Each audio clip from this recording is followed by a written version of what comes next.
Oiê! Você sabe que a partir desse ano de 2020, a BNCC já deve estar implementada na sala de aula, né?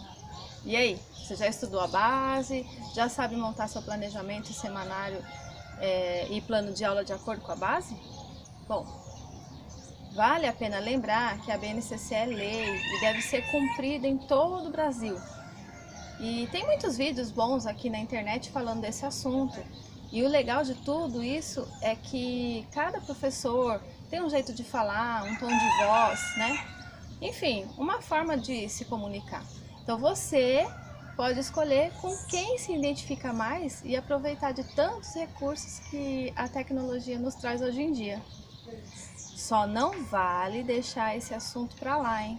E chegar no planejamento da sua escola totalmente alheio e indiferente a essas mudanças. Combinado? Então, eu inicio hoje uma série de vídeos explicando o que é a base e trazendo exemplos e sugestões de atividades que podem ser desenvolvidas para que os objetivos da BNCC sejam alcançados. Então vamos lá. Nesse primeiro vídeo eu vou fazer uma introdução do que é esse documento e falar um pouco sobre os pilares da BNCC. Em dezembro de 2017, a Base Nacional Comum Curricular, BNCC, foi aprovada pelo Conselho Nacional de Educação e homologada pelo MEC para todas as escolas do Brasil. Ela é um elemento que estabelece o que todos os estudantes têm direito a aprender nas escolas, né, e os objetivos que precisam ser alcançados. Essa aprendizagem deve ser organizada por meio do currículo, que é o caminho para garantir esse direito e os objetivos, porque é dentro dele que deve conter as propostas, as estratégias para guiar o que acontece dentro da sala de aula. E a base apresenta apenas o que ensinar e o currículo apresenta o como ensinar. Então, é de responsabilidade da rede elaborar o currículo de acordo com a base. E a nossa responsabilidade é de elaborar o PPP de acordo com o currículo, junto com a equipe escolar, né? E o plano de trabalho da nossa turma. A base não fala sobre metodologias, ela fala sobre os direitos de aprendizagem. Então, conhecendo a base, nós temos mais clareza sobre o que as crianças precisam aprender. A nova concepção que a base traz é o de desenvolvimento integral do indivíduo, ou seja, não basta a criança aprender a ler e escrever, fazer cálculos, se ela não souber escutar, se comunicar, se expressar, identificar em si mesmo o que está sentindo, né? Usar os conhecimentos que adquire na escola no seu dia a dia, na sua vida prática, na resolução de problemas comuns da vida, né? Inclusive eu já postei um vídeo e foi o que teve mais acesso no Face, mais de 6.000 visualizações, que fala sobre esse aspecto.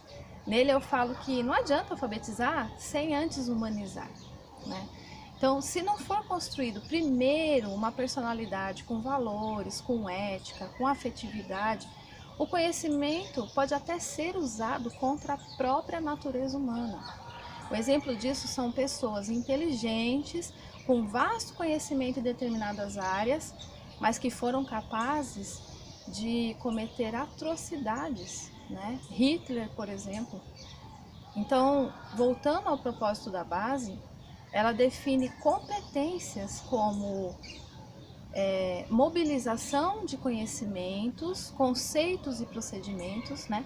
Habilidades, que é práticas cognitivas e socioemocionais, e atitudes e valores para resolver as demandas complexas da vida cotidiana e do pleno exercício da cidadania e do mundo do trabalho. É isso, é essa a definição da BNCC, né, de competências. Então a proposta é que ao longo de todo o desenvolvimento da educação básica, os componentes curriculares das várias áreas do conhecimento, né, desenvolvam competências, como por exemplo, autoconhecimento, autocuidado, colaboração, capacidade de gerir emoções. A gente sabe o quanto isso é necessário, né? Assim, o papel das escolas não deve só ser o de promover o desenvolvimento intelectual, mas também o social, o físico, o emocional e o cultural, que são fundamentais para a perspectiva de uma educação integral. Mas como desenvolver essas competências? Através da prática pedagógica, ou seja, o tipo de relação que nós, professores, vamos estabelecer com os nossos alunos e com os demais profissionais da escola. Não é só por meio de aula expositiva, mas principalmente pelo nosso comportamento, o nosso exemplo, né? Porque a criança aprende mais imitando o nosso comportamento do que fazendo o que a gente fala para que ela faça, não é assim? Então, espera-se que essas competências gerais sejam desenvolvidas em conjunto com os componentes curriculares e não de forma isolada como uma disciplina complementar. Então, no próximo vídeo, eu vou falar sobre as 10 competências que a base apresenta e comentar um pouco sobre cada uma delas, tá bom? Te encontro lá. Tchau, tchau!